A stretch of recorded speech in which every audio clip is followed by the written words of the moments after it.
अलेक्टो एक ऐसी देवी जो ना कभी माफ करती है ना कभी रुकती है। वो ग्रीक मिथोलॉजी की एक फ्यूरी है, एक ऐसी आत्मा जो पाप करने वालों का पीछा करती है जब तक उनकी तबाही ना हो जाए। आपने जस्टिस का नाम सुना होगा, पर जस्टिस कभी कभी रिवेंज बन जाता है, और अस रिवेंज का रूप है अलेक्टो। ग्रीक मिथोलॉजी में 3 फ्यूरी सिस्टर्स थी, अलेक्टो, मेगेरा और टाइसाइफोन। और अलेक्टो थी अनमेन सबसे ज्यादा खौफनाक। अलेक्टो का नाम का मतलब ही होता है द अनसीसिंग वन। वो गुस्सा कभी नहीं भूलती, ना माफ करती है। अगर आपने किसी पर जुल्म किया, किसी को धोखा दिया या किसी निर्दोष की बद्दुआ ली, तो अलेक्टो आपके सपनों में नहीं, आपकी जिंदगी में आती है। उसका चेहरा आधा औरत जैसा, लेकिन आंखों में आग और बालों में जहरीली सांपें होते हैं। वो उड़ती है अंधेरों में और कानून में चीख हॉर्न की गूंज डालती है, जब तक विक्टिम पागल ना हो जाए।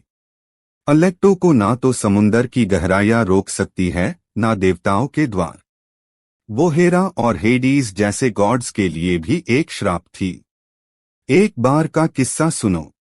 एक राजा ने एक गरीब किसान के परिवार को मार दिया, उनका जमीन छीन ली। उस राजा ने टेम्पल में पूजा भी की, लेकिन एक रात उसके महल में एक औरत जैसी आत्मा घुस गई। उसकी आंखों में आग थी, हाथों में सांप। और उसके बाद उस राजा की सारी संतान पागल या मुर्दा मिलने लगी। लोग समझ गए अलेक्टो आई थी। उस राजा ने क्राई फॉर फॉरगिवनेस किया, लेकिन अलेक्टो का काम होता है पनिशमेंट, मर्सी नहीं।